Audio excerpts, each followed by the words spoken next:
Rasvjeta je izuzetno važan element enterijera. Najčešće se postavlja kao posljednja u prostoru u trenutku kada su finansijska sredstva već iscrpljena, pa se često biraju privremena, jeftinija rješenja koja na kraju ostanu i konačna, a to je potpuno pogrešan pristup.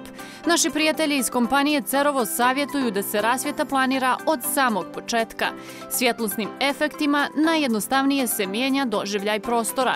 Dekorativna uloga osvjetljenja ostvaruje se načinom, vrstom, oblikom, bojom i jačinom svjetlosti. Prije svega treba obratiti pažnju na funkcionalnost sveukupne rasvjete koja treba da bude usklađena sa veličinom prostorije kako biste imali dovoljno svjetla za svakodnevne aktivnosti.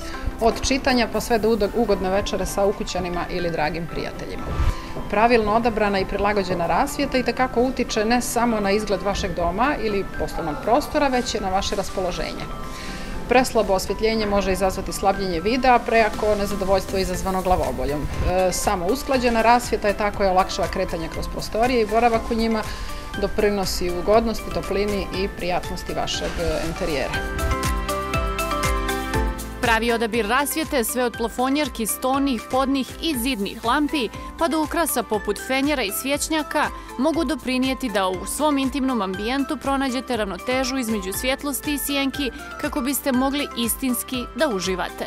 Vještačko svjetlo, ukoliko je dobro odabrano, može nadomjestiti nedostatak prirodnog svjetla i u tom slučaju mirnu i ugodnu atmosferu možete postići upotrebom bilo podnih zidnih lampi koje se mogu podešavati i prilagođavati smiraju dana.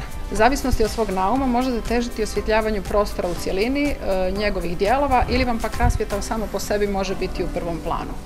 U tom slučaju ima primarno dekorativnu funkciju i služi da se istakne samo jedan dio prostorije ili pak jedan komad namještaja.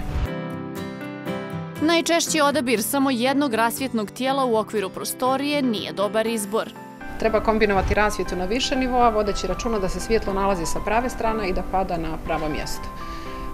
Jače LED sijalice možete upotrebljavati u kupatilu ili u kuhinji zbog preciznosti koju zahtjeva sređivanje ili spremanje hrane, dok su prigušenija svjetla prikladnije u spavaćoj ili pak dnevnoj sobi.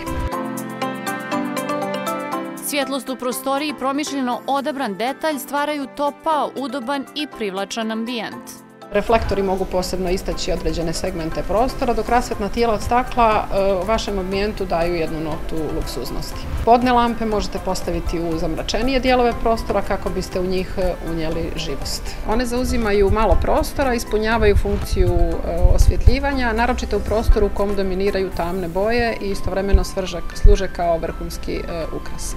Možete se opredijeliti za podne ili zidne lampe koje prate liniju prostora uz modern dizajn koji će istaći određene ukrase poput slike, fotografije, a da pritom imate na umu da je izuzetno važno kombinovati više izvora svjetlosti. Kompanija Cerovo nudi bogat asortiman različitih modela i stilova rasvjete po pristupačnim cijenama. U toku decembra aktualan je popust od 15% na kompletan asortiman dekorativne rasvjete.